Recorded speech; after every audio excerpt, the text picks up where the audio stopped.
Bien, hermanos, buenos días. Vamos a continuar con nuestra serie de Teología para la Vida. Estamos ahorita enfocándonos en la parte del contentamiento. El contentamiento cristiano o la felicidad cristiana o la satisfacción cristiana. Hoy vamos a continuar este estudio y para este capítulo, para esta sección, lo hemos llamado el gran secreto.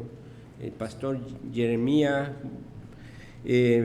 habla acerca del contentamiento cristiano como el gran secreto. Y derivado de ello vamos a ver 6 enigmas de la felicidad cristiana. Ahora, cuando usted escucha la palabra enigma, ¿verdad? ¿Qué se le viene a la mente? Sino como un acertijo. Pero el enigma no significa que no tenga una respuesta, sino que tiene una dificultad para ser comprendido, o sea, no lo respondemos de manera rápida porque lo sepamos, sino que representa una dificultad, un enigma. Así lo define el diccionario de la Real Academia Española.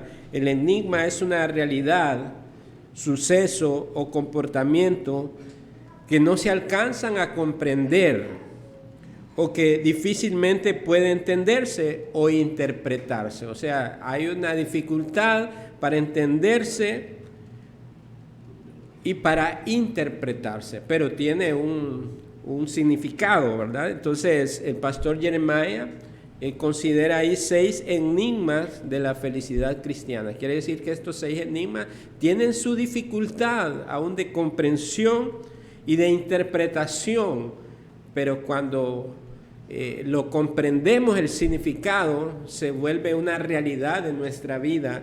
Estos enigmas que nos hablan acerca de la felicidad o el contentamiento cristiano. Por ejemplo, recordemos cuando Pablo escribe en su carta a los Filipenses, él menciona ahí que ha aprendido el secreto, se utiliza la traducción ahí secreto. Pero una vez más, cuando utilizamos estas palabras, secreto, no es precisamente aquello que es oculto en algún sentido, sino más bien como cuando utilizan, ¿verdad?, las abuelas, yo tengo el secreto para hacer bien esta sopa. O sea, ella tiene la experiencia, tiene todos esos elementos, ¿verdad?, que hacen de la sopa deliciosa, que de repente no cualquiera se va a poner a hacer una sopa y le va a quedar bien como la abuela. Entonces hablamos ahí de la receta o el secreto de la abuela. Entonces utilizamos aquí también la palabra secreto en ese sentido. Pablo había aprendido, tenía los elementos para hacer del contentamiento su estilo de vida, su práctica de vida, y así lo describe el capítulo 4 de la carta a los Filipenses, que estuvimos estudiando la semana anterior, donde él mencionaba que esto que lo había aprendido, el contentamiento, la felicidad cristiana, no viene de manera mágica. Claro, a nosotros, al haber experimentado el nuevo nacimiento, se nos ha dado todas esas gracias de Dios, pero muchas de ellas hay que irlas aprendiendo y poniendo en práctica. Primero en el conocimiento, ¿verdad? Eso es la teología, el conocimiento. Pero el conocimiento, la teología, sin la práctica no nos sirve de nada. Entonces aquí aprendizaje también tiene que ver con la práctica, con aplicar el conocimiento de la palabra de Dios, la sabiduría de Dios, para que nosotros podamos vivir de esa forma satisfecha, no como el mundo vive. Así que Pablo lo llamó ahí el secreto de estar contento. ¿Por qué? Porque es algo que muchas personas nunca llegan a aprender. O sea, el secreto del contentamiento es algo que la mayoría, diría yo, de personas no llegan a aprender, porque no están interesados en estar satisfechos, no están interesados en estar contentos. Al contrario, el mundo, el espíritu del mundo enseña de que entre más tienes es mucho mejor, ¿verdad? Entonces, las personas gastan sus vidas a lo largo de su de su corto tiempo en esta tierra, agregando cosas, haciendo más, no aprendiendo este secreto, el contentamiento. También Pablo le llamó así por la gran dificultad que tienen los no creyentes para entender lo que hace que los creyentes estén felices, ¿verdad? El mundo no comprende por qué un cristiano pueda tener paz o felicidad aun cuando enfrente situaciones difíciles. Incluso para el mundo es locura lo que es el Evangelio, lo que es una vida que practica el Evangelio. Así que en este capítulo vamos a considerar algunas de las cosas acerca de la felicidad cristiana que puede ser un enigma, que puede ser algo dificultuoso de comprender o de interpretar, incluso para los cristianos. Ya para el mundo, ¿verdad? Es algo loco, es algo incomprensible, pero aún para el cristiano resulta algo dificultuoso de aprender. Entonces dijimos que vamos a ver 6 enigmas de la felicidad cristiana. En primer lugar, veamos, no las voy a mencionar las 6 así juntas porque el punto en sí es un párrafo un poco amplio, entonces, pero vamos a irlas mencionando paso a paso. En primer lugar, entonces, este enigma de la felicidad cristiana es porque incluye estar perfectamente satisfechos en un sentido y al mismo tiempo estar completamente insatisfechos en otro. O sea, el primer enigma que vamos a estudiar es estar perfectamente satisfechos como hijos de Dios. Estamos hablando como hijos de Dios, satisfechos en un sentido, pero en otro sentido estar insatisfechos. Ahora, ¿qué significa esto? Es lo que vamos a ver de este enigma, porque a veces resulta dificultoso o incomprendido. Cuando hablamos acerca de estar satisfechos perfectamente en ese sentido, es que los creyentes están felices porque saben que Dios está con ellos. Eso en ese sentido de estar plenamente satisfecho, ¿verdad? El cristiano que posee a Cristo lo tiene todo. Y si tenemos a Cristo, ¿qué más necesitamos, hermano? ¿Qué más necesitamos? Aún en las horas más terribles de un ser humano creyente que está agonizando al borde de la muerte, está contento porque va a ir a la presencia del Señor, va a ir al hogar eterno al que Dios ha preparado. Entonces, en ese sentido, el cristiano está plenamente, perfectamente satisfecho, porque en Cristo lo tenemos todo. Pero por otro lado, cuando nos referimos a que estamos insatisfechos o infelices, es cuando nosotros no sentimos la presencia de Dios, cuando sentimos que Dios de repente por nuestro pecado somos afligidos y nos sentimos en esa parte como alejados de Dios, porque el pecado nos separa de Dios en el propósito de su santidad. Entonces, para el cristiano verdadero, hermanos, deshonrar a Dios a través del pecado le trae infelicidad. No está satisfecho. No sé, ¿verdad? Cada uno de nosotros siempre como que eleváramos esa expresión de Pablo en Romanos capítulo 7, donde él habla de su miseria personal, miserable de mí. Y muchas veces nos sentimos de esa manera cuando el pecado nos alcanza. Nos vemos miserables. ¿Quién me librará de este cuerpo de muerte? Expresaba el apóstol Pablo en la carta a los romanos. Entonces él dice, doy gracias al Señor Jesucristo. De la misma manera nosotros, cuando vemos la miseria a causa del pecado, de ese pecado remanente, que no somos semejantes, perfectos, como el Hijo de Dios, entonces reconocemos nuestra miseria y somos infelices por tal motivo. Entonces vemos que por un lado estamos perfectamente satisfechos, contentos, felices, porque tenemos al Señor Jesucristo. Pero por otro lado, estamos insatisfechos, infelices, porque el pecado aún nos aflige y nos lleva a deshonrar a Dios. En ese sentido, el enigma nos habla acerca de estar perfectamente satisfechos y al mismo tiempo estar insatisfechos, por otro lado. El salmista, en una de las oraciones recordadas en el Salmo 73, 25, oraba de esta manera al Señor: ¿a quién tengo yo en los cielos? Y fuera de ti, nada deseo en la tierra. O sea, para el salmista, su aspiración mayor, su deseo mayor interno, era poseer plenamente al Señor. Su mirada no estaba puesta en las cosas de la tierra, como lo denota esta oración. Fuera de ti no hay nada, Señor. Su deseo era estar con el Señor. Y nos recuerda también al apóstol Pablo en la misma carta a los Filipenses. Su deseo por estar en la tierra era por servir al Señor, por propagar el Evangelio, por servir a la iglesia, pero tenía un deseo supremo, que era estar en la presencia del Señor. Saber que este mundo caído nos afecta aún, nos entristece, nos hace insatisfechos.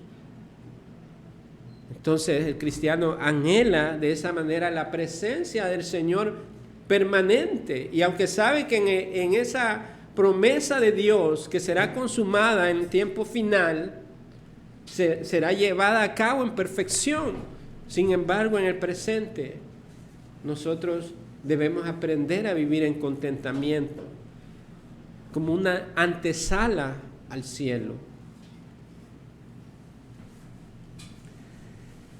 Así que los creyentes saben que esta paz que han logrado a través de la persona de Jesucristo, es el resultado de la obra del Señor Jesucristo. Esta paz que experimentamos en el tiempo presente, que Él nos ha declarado justos, inocentes por medio del Señor Jesucristo, porque Él es el príncipe de paz. Así que el cristiano experimenta más de esta paz cuando son más obedientes a Dios. Experimentamos esa paz al obedecer al Señor. Por el contrario, experimentamos tristeza, aflicción, cuando desobedecemos los mandamientos del Señor. Es ahí el enigma, ¿verdad? Estar satisfechos perfectamente, porque la presencia del Señor, de Cristo, mora en nosotros por su Espíritu. Y a la vez insatisfechos, porque cuando desobedecemos, nos entristecemos y nos afligimos. Si en verdad es usted cristiano, ¿verdad? Porque si no siente tristeza por el pecado, si ama más el pecado, ahí hay un problema. Porque no es consecuente con la profesión de fe que dice usted tener en Cristo. El verdadero cristiano se aflige por su pecado, pero a la vez está satisfecho en Dios, como el salmista: ¿a quién tengo en los cielos sino a ti? Y nada deseo en esta tierra. Eso nos habla el primer enigma. Ahora veamos el segundo enigma, hermanos. El segundo enigma es que la felicidad cristiana es un enigma al no creyente, porque proviene no del hecho de obtener más, sino de desear menos, ¿verdad? Este es un enigma, y ya para los que no habían venido, ¿verdad? Un enigma lo definimos como una dificultad, o sí, esa dificultad de interpretar esto. Entonces, si para el cristiano muchas veces es difícil comprender o practicar el contentamiento, no digamos el no creyente. Entonces, de eso nos habla el segundo enigma. Al no creyente es un enigma, es algo incomprendido la felicidad cristiana, porque proviene no del hecho de obtener más, sino desear menos. O sea, el creyente no está en la búsqueda de las cosas terrenales, de cosechar más, sino menos. Y aquí vale la aclaración, ¿verdad? Porque el contentamiento no es sinónimo de pasividad o de sentarse de brazos cruzados. No, en la Biblia, pues aquí nos está enseñando el hermano, ¿verdad?, de que no deseemos más, sino que menos. Vivamos así en la miseria. No, la Biblia no alienta en ese sentido. Recuerde que siempre hay que ver en el marco de las doctrinas bíblicas para poder comprender mejor los asuntos, ¿verdad? Porque sí, la Biblia nos habla de la diligencia, nos pone ejemplos como en la hormiga, del trabajo, del esfuerzo. El trabajo es una bendición que Dios confirió al hombre para poder traer el sustento a su hogar. Y en ese sentido, claro que no es malo, ¿verdad? Solo que hay parámetros o hay restricciones que la Biblia pone al creyente para que nosotros no nos comportemos como el mundo. Hablamos, por ejemplo, de Mateo 6:33, ¿verdad? Mas buscad primeramente el reino de Dios y su justicia. O sea, el énfasis es, preocupémonos más por las cosas que alimentan nuestro espíritu, en lugar de las cosas que nos alimentan físicamente. Entonces nosotros, al vivir para la gloria de Dios, en ese sentido, buscando menos las cosas de este mundo, reduciéndolas a nada. Pablo decía también en esa carta a Filipenses, yo estimo por basura esto del mundo, por ganar a Cristo, el conocimiento de Cristo. Él no estaba preocupado por las cosas terrenales, ni por su vida misma. Su interés era servir al Señor, servir a la iglesia, propagar el evangelio. Entonces, en ese sentido, deseamos menos. Al contrario, el mundo desea más las cosas de este mundo. Juan nos habla en su carta de que, ¿qué es lo que desea el mundo? La vanagloria, el deseo de los ojos. Todas estas cosas busca el mundo, por eso es algo difícil de comprender para el que no es creyente esta felicidad y este contentamiento cristiano. Para ellos es ser mediocre, para ellos es ser conformista. Así que el no creyente piensa que entre más tiene, va a disfrutar más, ¿verdad? Ese es el pensamiento, la filosofía del mundo. Hablamos, por ejemplo, en la Europa actual, donde las estadísticas muestran que si un joven llega a los 30 años sin haber logrado por lo menos un apartamento o su automóvil, es una persona fracasada. ¿Y por qué razón entonces vemos que en España, sobre todo, hay pueblos donde no existen jóvenes, solo hay ancianos? Y vemos que ya las parejas no están interesadas en traer hijos al mundo. ¿Por qué? Porque están preocupados en sus bienes personales, en su comodidad, en sus propios deseos, y ven a los hijos ya como un estorbo para lograr sus propios sueños personales. Y piense usted también, no sea que estas corrientes del mundo que nos habla la palabra de Dios alcance a la iglesia y no pueda estar afectando su forma de pensar, sobre todo a aquellos que aspiran al matrimonio, los que ya están casados, y pueden tener de repente esta corriente del mundo, decir, no quiero traer hijos porque me va a estropear mis planes. Entonces el mundo va en la búsqueda de atesorar más con la idea de disfrutar más. Ellos dicen, tendré más felicidad. En cambio, los cristianos saben que esto solo les hará felices momentáneamente. Ya, lo que vivimos en este mundo, lo que disfrutamos de este mundo es momentáneo, hermanos. Es pasajero. Claro, como cristianos, no somos personas que no manifestamos esa felicidad. De hecho, estamos hablando de la felicidad. Pero somos conscientes de las cosas, aunque sean bonitas, las cosas que Dios nos ha dado no son el fin en sí mismo. Dios nos las ha dado en su creación para que las disfrutemos. Pero hay algo mayor, una gloria mayor, que es su reino, su glorioso reino. Una persona que posee muchas cosas, pero que desea más, es lo que la Biblia llama a alguien codicioso, ¿verdad? Es la codicia, el pecado de la codicia, de la insatisfacción, de siempre querer más. Entonces estas personas que aun cuando quieren más, son las personas más miserables de la tierra. Entonces usted dice, si tuviera, o personas dicen, si yo tuviera lo que tiene esa persona, qué bonita casa, toda una mansión y vehículo. Pero usted no sabe el desorden de vida que lleva esa persona. Sobre todo hablando de los incrédulos que están en esta búsqueda de amasar fortuna. Entonces no es desear más en este mundo lo que trae la felicidad. Una persona, por otro lado, que posee pocas cosas, pero que ya no desea más, siempre será feliz, ¿verdad? Entiéndase en lo que estamos enfocándonos.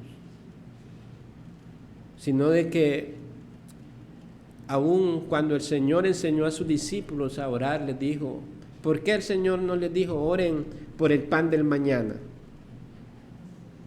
No, Él dijo, danos hoy, porque debemos vivir en ese sentido en el hoy, no estar preocupados. ¿Por qué? Porque el mañana ya es un afán.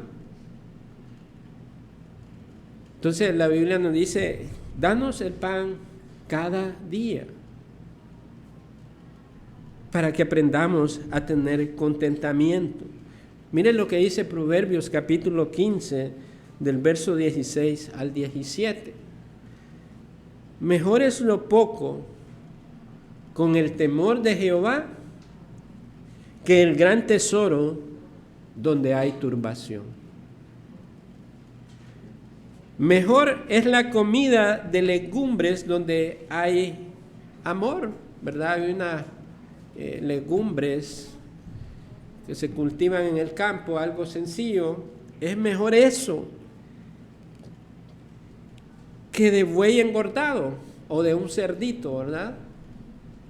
O un pavo, donde hay odio, donde hay arrogancia. Si usted ve, ¿verdad? Cuando visitamos generalmente, si hay familias en pueblitos, ¿cómo es la gente? Pueden compartir con usted lo que tienen, frijolito, huevito, y ellos lo hacen de manera tan feliz. Entonces eso muestra el contentamiento en sus vidas.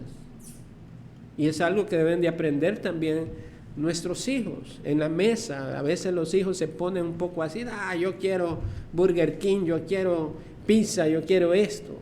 No, tenemos que enseñar a nuestros hijos a agradecer por el alimento. Sea poco o sea mucho, debemos aprender acerca del contentamiento. Y nuestros hijos desde pequeños deben de aprender el arte del contentamiento, el secreto del contentamiento, para que aprendan a ser agradecidos. Existe una frase muy popular, ¿verdad?, que dice que hay muchas cosas que el dinero no puede dar. Para lo demás existe, ya no lo sabe, Mastercard, dice. Entonces sí, ¿verdad? Hay incluso canciones que nos hablan que el dinero no compra la felicidad, el amor, la salud, no puede comprar estas cosas, porque son la parte interna del hombre, ahí donde solamente Dios puede llegar y satisfacer al hombre. Entonces el hombre busca comprar estas cosas, pero se convierte en un infierno al final, y eso es peligroso. Entonces vemos que este enigma es que el no creyente piensa que entre más tenga para disfrutar tendrá más felicidad. Sin embargo, los cristianos saben que esto solo les hará felices momentáneamente. Ellos están en la búsqueda de obtener, no están en la búsqueda de obtener más en las cosas de este mundo, sino de obtener menos, pero con el sentido de ganar a Cristo, como Pablo lo expresaba en su carta. Ahora el tercer enigma, el tercer punto enigmático acerca de la felicidad, de esta felicidad cristiana, es que a veces la manera para ser felices no es dejando de preocuparse, sino más bien preocupándose acerca de algo diferente. Es lo que estábamos mencionando. Esta felicidad cristiana, esa satisfacción o ese contentamiento cristiano no es un llamado a la pasividad o a estar de brazos cruzados. No debemos entenderlo, ¿verdad? Como alguien que le va a caer del cielo las cosas sin hacer nada. No está hablando eso del contentamiento, el enigma. No debemos confundir el contentamiento con ser pasivos o desentendidos, ignorando los problemas como dejando las cosas al destino, ¿verdad? O incluso usando la soberanía de Dios, que sea lo que Dios quiera, me tiro yo así, sin paracaídas. No, la preocupación de la que hablamos aquí es aquella que en realidad nos acerca más al Señor. Supongamos que estamos infelices acerca de un problema que nos está afectando. ¿Qué problema le puede estar afectando que le cause infelicidad? Entonces, nosotros podemos caer en el engaño de pensar que todo lo que nos hace falta para ser felices es que el problema sea quitado. Entonces, podemos estar en momentos de infelicidad a causa de una tribulación y estar pidiendo a Dios que nos quite la tribulación para estar felices, como que si ese fuera el motivo de la felicidad. Pero ¿acaso la Biblia no nos habla acerca de que bienaventurados sois cuando se encuentren en diversas pruebas y aflicciones? ¿Qué hacen las pruebas, los problemas, las dificultades en el cristiano, sino purificar su fe? Entonces ve cómo el Señor renueva nuestro entendimiento para comprender acerca de su voluntad, y entonces ya no estaremos pensando de que son los problemas, cuando se vayan es que vamos a estar felices. No, hermano, porque el día de mañana va a haber otro problema. No podemos vivir de esa manera. Los problemas siempre van a estar ahí para el cristiano. Entonces debemos aprender para practicar este arte del contentamiento, hacer de los problemas como la manera en que Dios usa para enseñarnos, para moldearnos, para purificarnos. Si es a causa de nuestro pecado, pues llevarnos al arrepentimiento, a sentir más tristeza por el pecado, a buscar la santificación. Si son por cosas externas que no están en nuestras manos, también nos lleva a tener descanso en el Señor, de saber que aún en cualquier cosa Él nos estará enseñando allí. Un pecado en particular que los creyentes son propensos a cometer es olvidarse que todo lo que tienen viene de Dios. Olvidarnos que todo viene de la mano de Dios, que nada es nuestro. Si se acordaran de que Dios siempre les trata mejor de lo que merecen, oiga bien esto, porque esto es arte del contentamiento. Cuando olvidamos que todo viene de Dios, recordar que aún sea poco para nuestra mente, para nuestra forma natural de ver las cosas, recordar que Él no nos ha pagado como merecemos. ¿Qué merecía el ser humano, hermanos? Sino la ira de Dios y la condenación. ¿Con qué nos pagó el Señor? Dándonos a su Hijo amado, perdonando nuestros pecados. Solo ese hecho, hermanos, como mencionamos en el primer punto, debe traer perfecta satisfacción en nuestra vida. Y no estar olvidando lo que Dios nos ha dado. Entonces para nosotros sería más sencillo ser felices, aún en tiempos de dificultad. Aún en los momentos más difíciles. Pensar, el Señor me ha dado a su amado Hijo, a su unigénito Hijo. Él derramó su sangre por mis pecados. Eso debe ser suficiente para vivir agradecido, porque las cosas de este mundo son pasajeras. No siempre vamos a vivir en dificultades. Y eso es arte.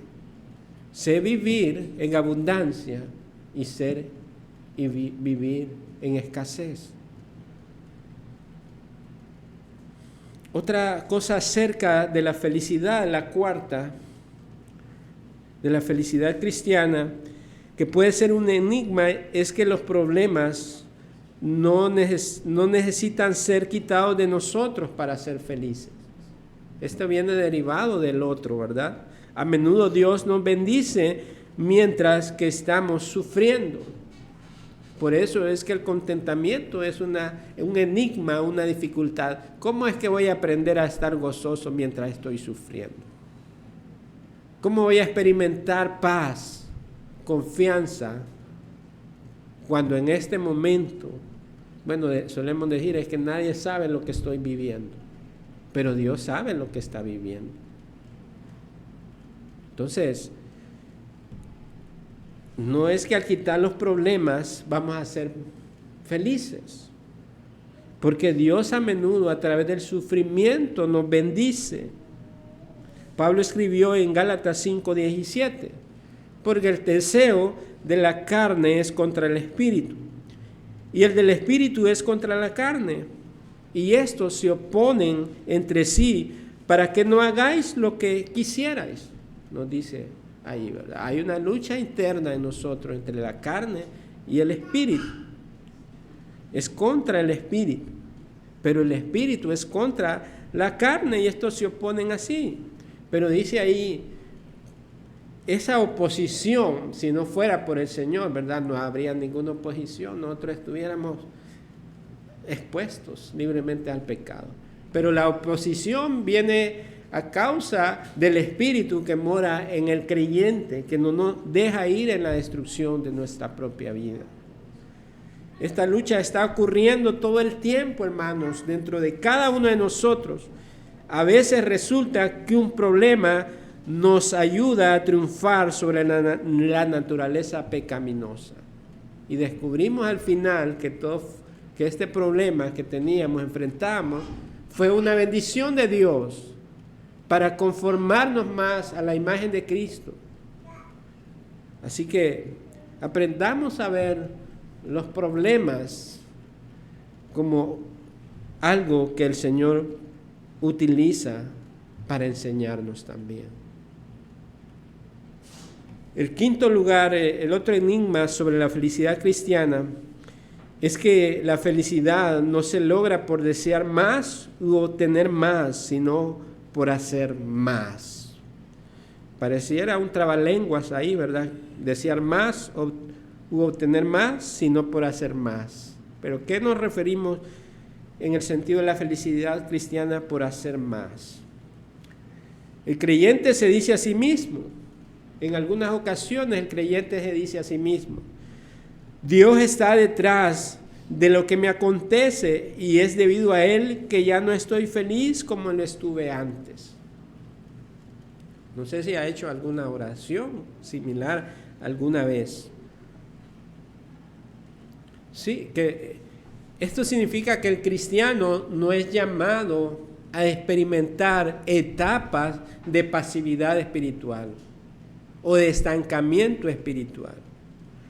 El cristiano no debe estar satisfecho con una vida estancada espiritualmente o viviendo de glorias pasadas, ¿verdad? Yo hace unos 10 años, yo fui fundador de tal cosa, como que si fueran medallas que andan colgadas, ¿verdad?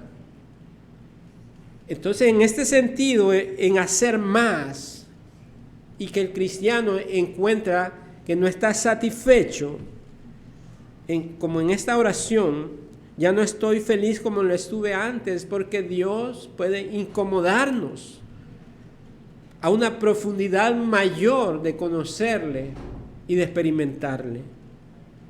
No podemos estar cómodos en una vida tibia. Debemos crecer, madurar. Pablo decía, o más bien la carta a los hebreos, que ya ustedes ya no necesitan leche espiritual, deberían estar enseñando a otros más bien. Entonces, la aspiración del cristiano es a madurar, no a quedarse en un estado de un bebé espiritual, sino poder aconsejar, instruir a otros. Hay instrucciones en las cartas apostólicas, por ejemplo, para las mujeres adultas o maduras en la fe, que puedan instruir, aconsejar a las más jóvenes. De igual manera, ¿verdad? El propósito de los matrimonios o de los maduros en la fe es ayudar a los débiles a crecer.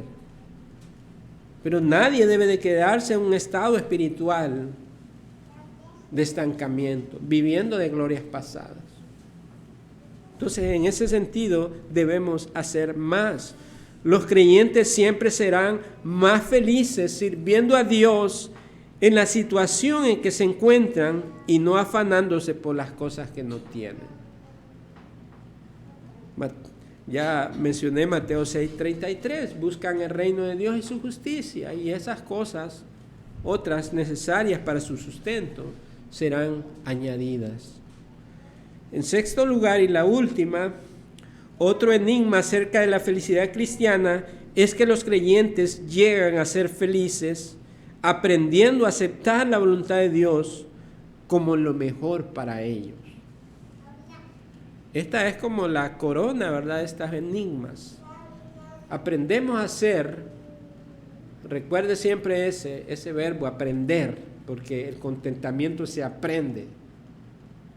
Conocemos la teología, el conocimiento de Dios, ortopraxis, la práctica de ese conocimiento de Dios a nuestra vida. Si no, no sirve, hermanos. Podemos ser sana doctrina, como se ha predicado en este púlpito.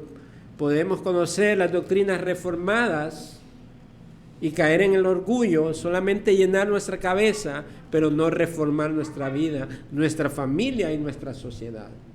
Esos son los logros que la reforma logró expandir, desarrollar un impacto no solamente en la vida personal, sino en la sociedad misma.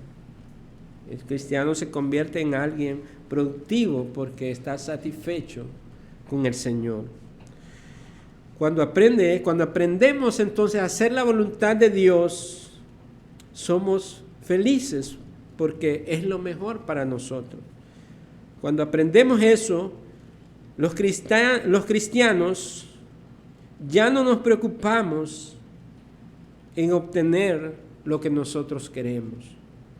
Ahora son felices con lo que Dios quiere, amando lo que Él ama y aborreciendo lo que Él aborrece.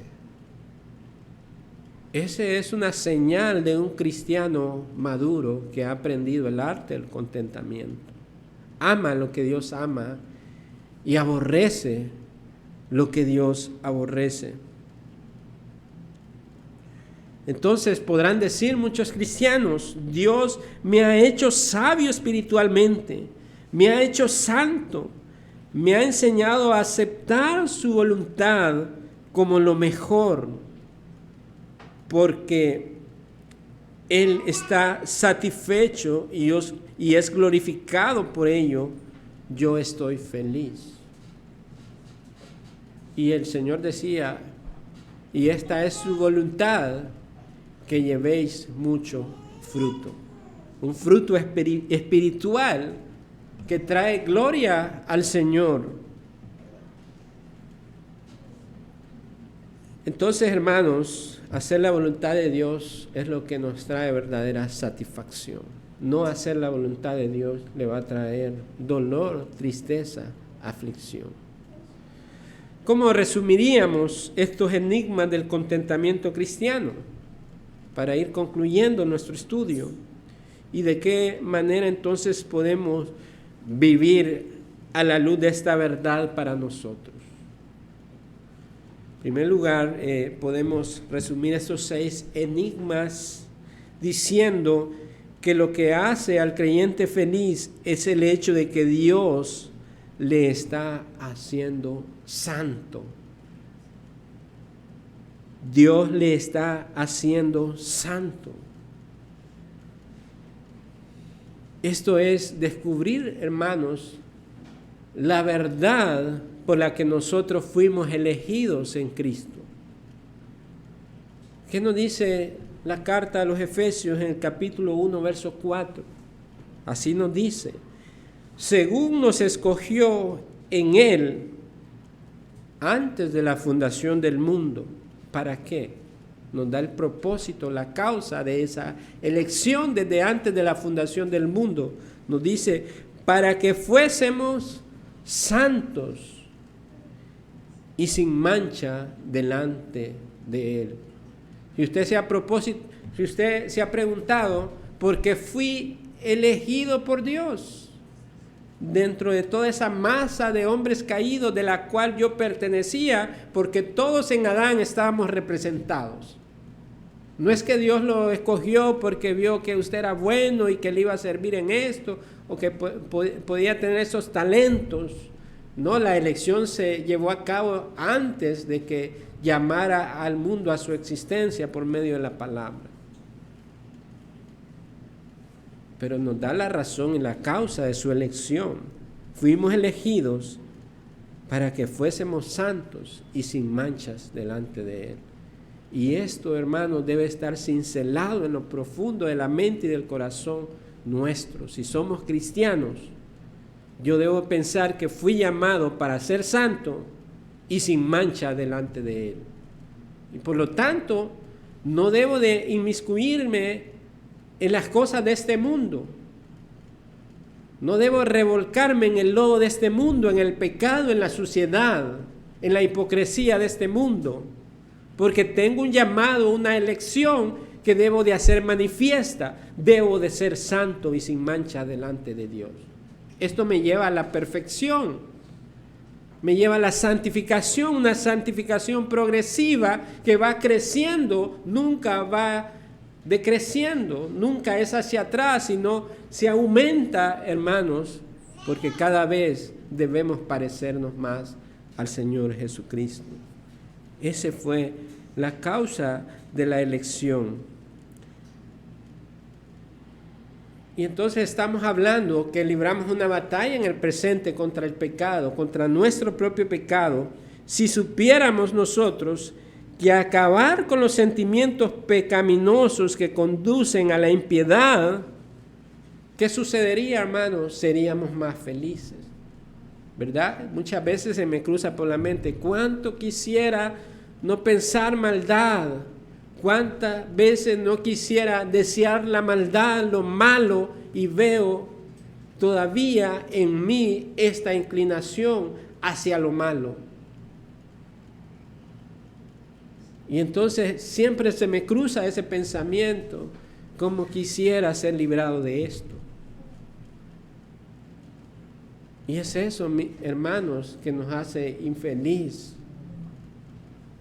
Recordemos el primer enigma, ¿verdad? Perfectamente felices porque tenemos a Cristo, pero también insatisfechos a causa de nuestro pecado. Entonces, en pocas palabras, la felicidad verdadera no es el resultado de lo que poseemos, sino del tipo de personas que somos. Esa es la verdadera felicidad. Esa es la verdadera constitución del hombre, la identidad del hombre. ¿A quién pertenece el hombre en este mundo?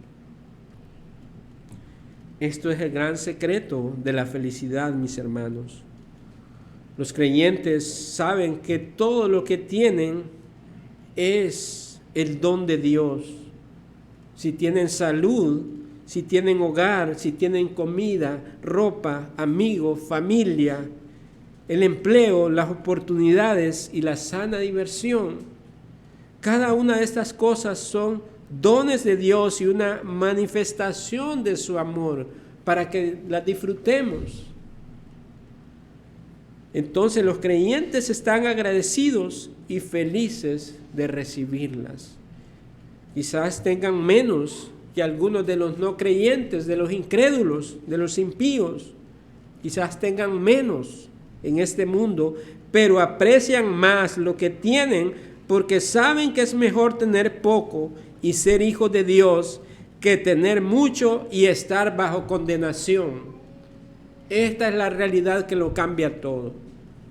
Y por eso hay un Proverbios, el capítulo 24, verso 1 al 2, que amonesta al cristiano, al pueblo de Dios, cuando nos dice: no tengas envidia de los hombres malos, no tengas envidia de sus posesiones, de sus posiciones en este mundo, ni desees estar con ellos, dice, ni tener comunión con ellos, porque su corazón piensa en que en robar, en iniquidad, en iniquidad hablan sus labios. ¿Por qué vamos a desear lo del impío que está bajo condenación? Más bien estar contentos con lo que Dios nos ha dado, porque estamos en salvación en Cristo. Y eso lo cambia todo, hermano. Siempre recuerdo esa frase del puritano, ¿verdad? Que este mundo es todo el sufrimiento, lo que va a pasar el cristiano. Es todo lo que vamos a sufrir. Pero allá en la eternidad se acabará el sufrimiento, se acabará el dolor, las lágrimas, porque estaremos cara a cara delante de nuestro gran Salvador. En cambio, para el mundo, esto es toda la felicidad que van a tener. Pero en el momento que estén delante de Dios, la ira de Dios caerá sobre ellos y la condenación estará para siempre en un infierno eterno. Entonces vea el contraste de lo que tenemos como cristianos.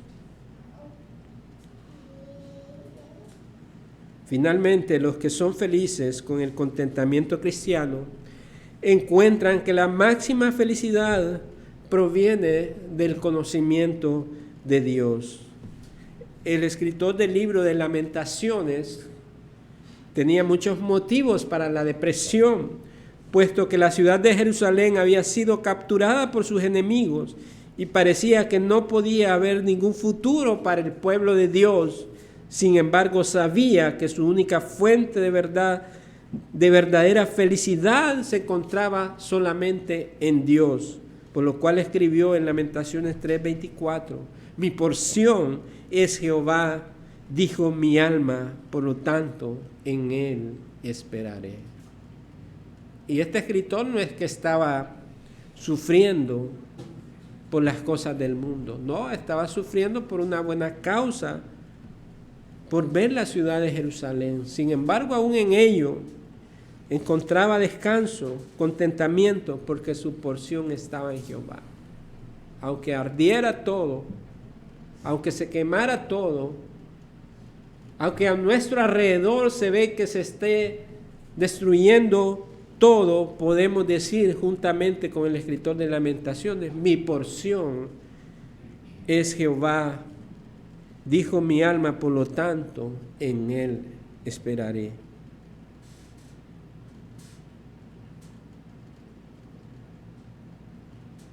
Así que ya para concluir, esta clase, hermanos, de felicidad viene solo cuando hay paz dentro de una persona.